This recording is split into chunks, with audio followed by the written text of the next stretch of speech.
O presidente Jair Bolsonaro visitou um posto de combustível em Brasília, ao lado dos ministros de Minas e Energia, Adolfo Saxida, e de Justiça, Anderson Torres.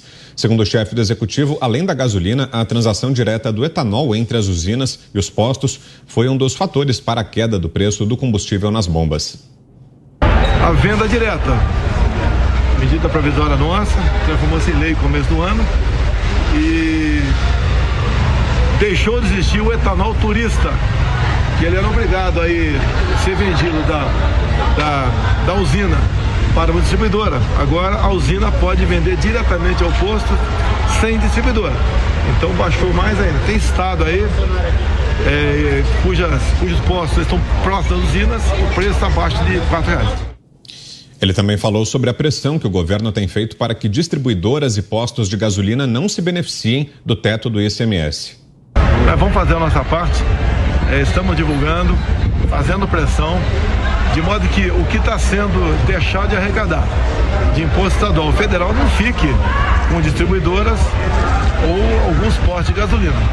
Essa diferença tem que ficar com o consumidor. Por fim, Bolsonaro voltou a afirmar que brevemente o Brasil terá um dos combustíveis mais baratos do mundo e criticou Lula pela falta de refinarias no país. Repito, brevemente devemos ter um dos combustíveis mais baratos do mundo, tirando os países que são autossuficientes em petróleo, né? E que fizeram refinaria. Diferente daquele cara, né, que começou a fazer 3, enterrou 100 bilhões de reais e não fez nenhum.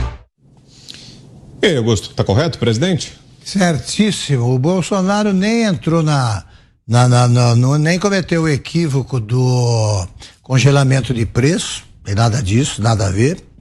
E nem tentou revogar a lei da oferta e da procura. Ele fez aquele negócio de ICMS, com outras providências, ele tornou possível uma redução que deixou o PT completamente perplexo. Então aparece o Lula dizendo, não, está prejudicando os governadores, eles não sabem o que fazer, porque é uma redução real. Quanto a essa acusação sobre o que fez o PT nas refinarias, isso é uma parte pequena, mas multibilionária do Petrolão. 2 exemplos não podem ser esquecidos. Um tem sido lembrado com certa frequência, a refinaria Abreu e Lima, Pernambuco. O Lula combinou com o Chávez da Venezuela que a Venezuela entraria com 40%, o Brasil com 60%. Levou um calote do amigo venezuelano, o Lula, e teve de bancar a refinaria. O Brasil bancou toda a construção da refinaria. Resultado, o orçamento inicial era de 2 bilhões. Já chegou a gastança a 21 bilhões e ela funciona parcialmente.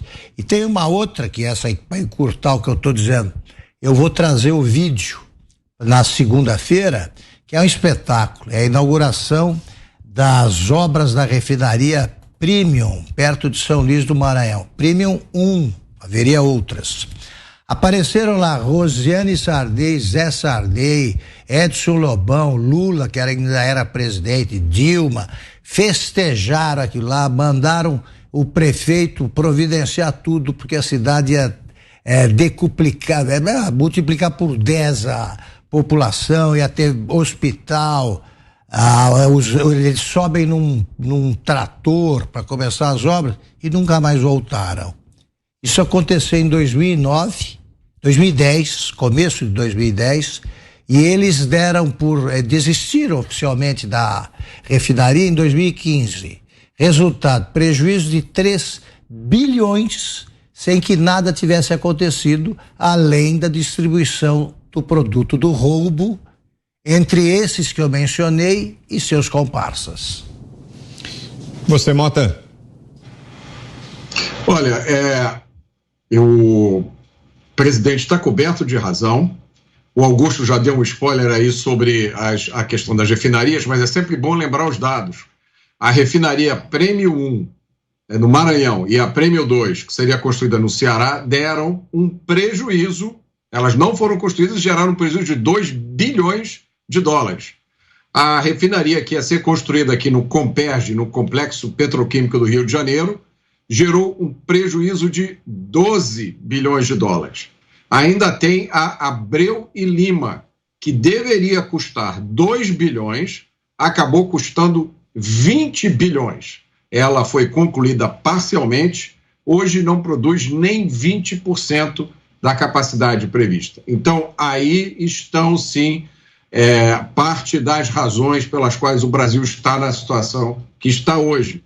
O governo do PT não só jogou um caminhão de dinheiro fora, mas perdeu a chance de colocar no Brasil várias refinarias que hoje poderiam estar contribuindo e muito para resolver essa crise que o Brasil está passando. Você, Fiuza, temos 2 minutos. Como assinalou o Augusto, é importante ressaltar que não é uma medida populista.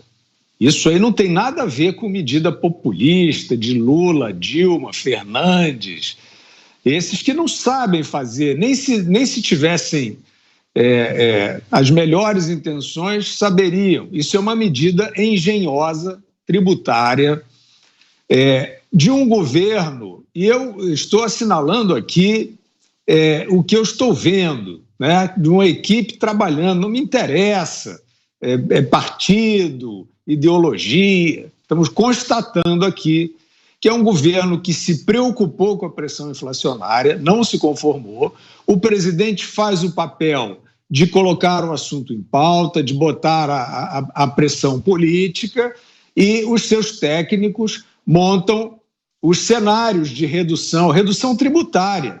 No momento de crise, é difícil governos tomarem medidas com esse nível de ousadia.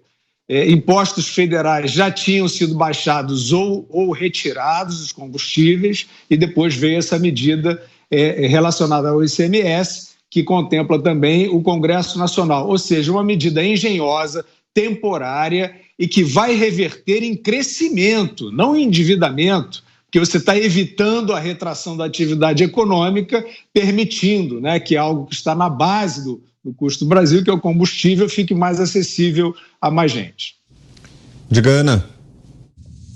O presidente, assim como o Augusto e o Mota mencionaram sobre as refinarias, foi exatamente o caminho que o ex-presidente Donald Trump levou, trouxe, pavimentou aqui nos Estados Unidos, que trouxe a independência energética para os americanos. Os americanos, durante a administração Donald Trump na Casa Branca, eles estavam exportando barris de petróleo, já com as suas refinarias aqui também a todo vapor, e infelizmente, esse foi um caminho aí encurtado na administração Joe Biden, que hoje, de joelhos, pede que a Arábia Saudita aumente a produção de petróleo, fica mendigando aí petróleo para a Venezuela, para um ditador, enfim.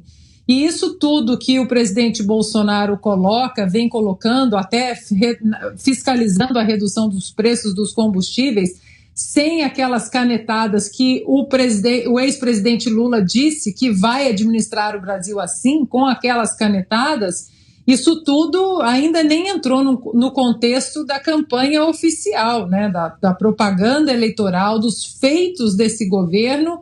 E, a partir desse momento, talvez, quem sabe, os institutos de pesquisa, esses que a gente sempre coloca em dúvida, eles tentem ajustar o número, porque essa administração, apesar de que 24 horas do dia, 7 dias da semana, a imprensa rema contra, foi uma administração que, com seus defeitos, como toda administração, entregou resultados para o brasileiro. E isso vai começar a ser colocado de maneira mais clara quando a campanha oficial dos partidos elas forem abertas aí ao público, porque o brasileiro vai poder comparar o que essa administração entregou e o que a administração ou as administrações do partido mais corrupto da nossa história, como eles deixaram o Brasil e como eles usaram o Brasil para os esquemas aí de corrupção, talvez o maior esquema de corrupção de qualquer democracia da história do mundo.